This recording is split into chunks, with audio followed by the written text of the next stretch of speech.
Now, earlier today, Biden was hosting his South Korean counterpart at the White House, and for the first time in 40 years, the U.S. and South Korea will sign a high-stakes military agreement.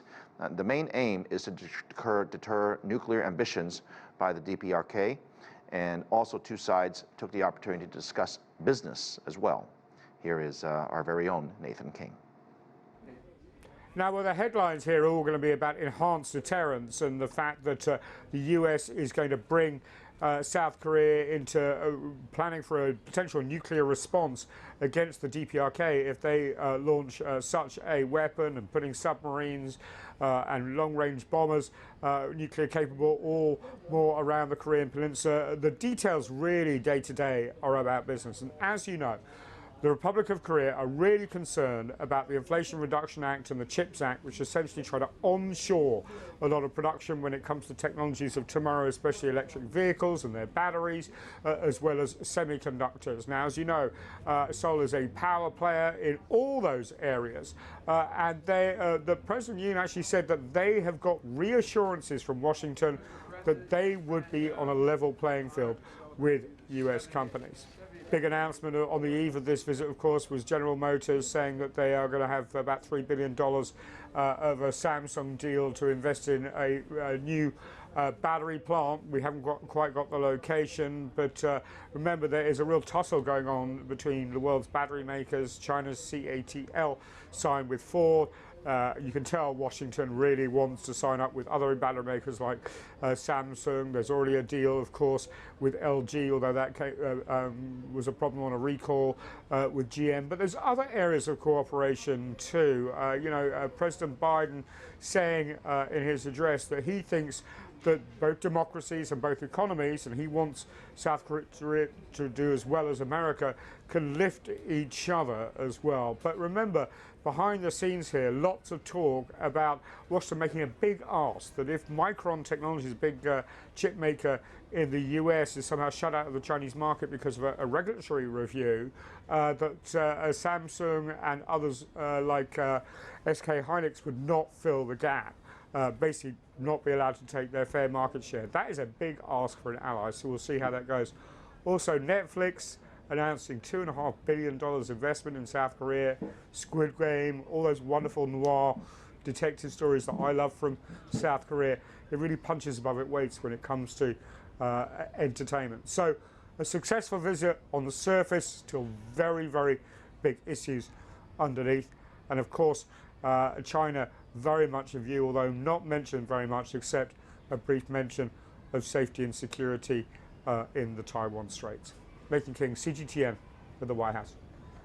For more on the U.S. and South Korea relationship, I'm joined by Ivan Eland. He's the Senior Fellow and Director of the Center of Peace and Liberty at the Independent Institute. Good to see you and welcome to the show. You know, the U.S. and South Korea have had a very interesting relationship, I think, even going back to the Korean War to where we are today.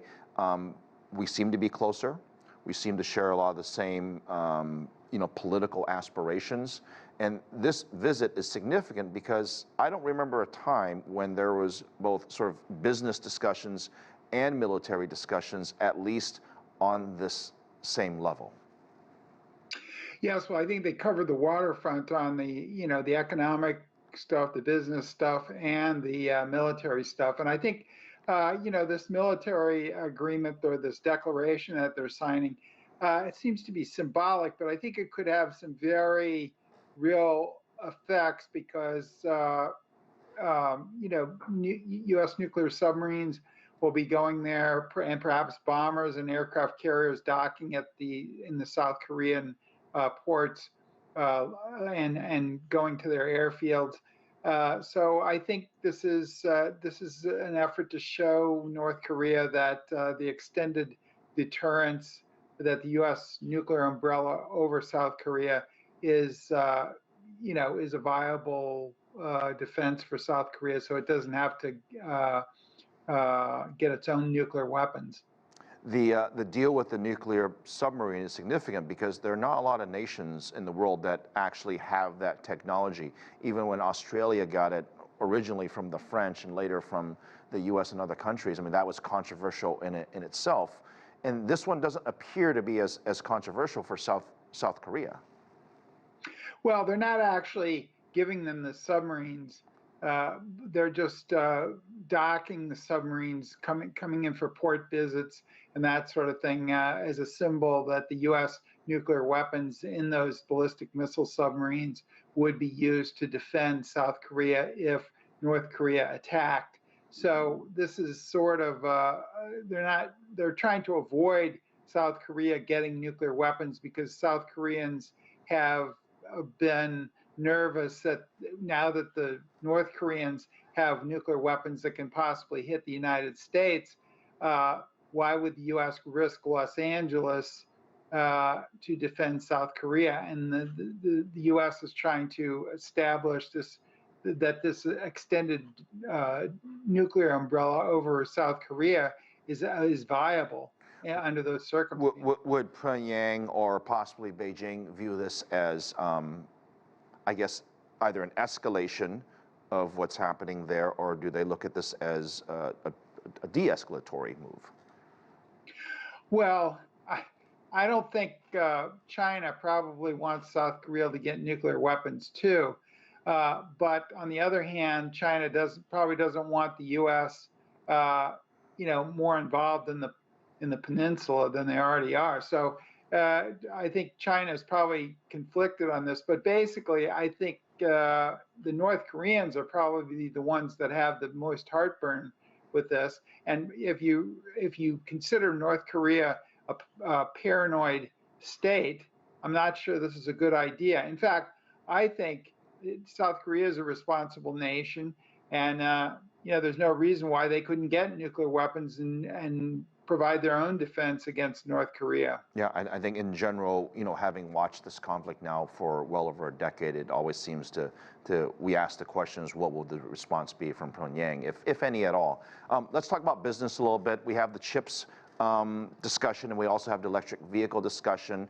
Let's talk about the batteries. I know that's been a constant discussion among people who are proponents of electric vehicles, is that there's a lack of battery and battery components. A lot of them are made in China, for that matter, and even Tesla has very much attested to that. You've got the lithium issue, and then you have to build the actual battery, and South Korea and Japan, to some extent, have been somewhat leaders in this space, and now it looks like that cooperation is going to be a little bit deeper. I mean, that is significant, is it not? Yeah, I think the U.S. is recognizing that South Korea is a leader in that area of electric vehicles, batteries, et cetera.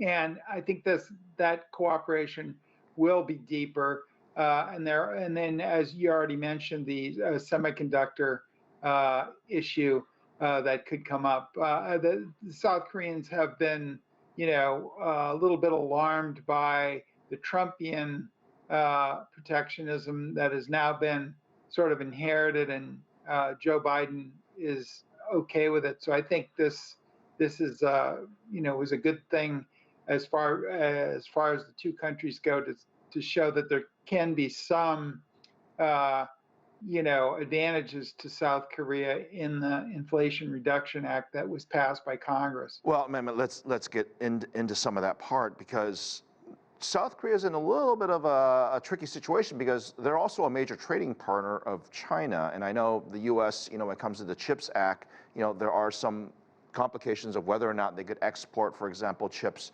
to China. And there's been some requests back and forth. I haven't heard what ultimately the decision is. I have a feeling that probably came up in the discussions today. I don't know if you've heard anything or what you think the likely outcome of those discussions might be. Well, I think that's a bit cloudy, but as your report before mentioned, that could be a snag that the South Koreans and the Japanese don't want to stay out of the Chinese market if the U.S. is rejected there. So, I mean, this could be a big issue. Yeah, we will, I guess, wait to hear more on that. Ivan, thank you very much. Appreciate your analysis on this important story. Thank you. All right.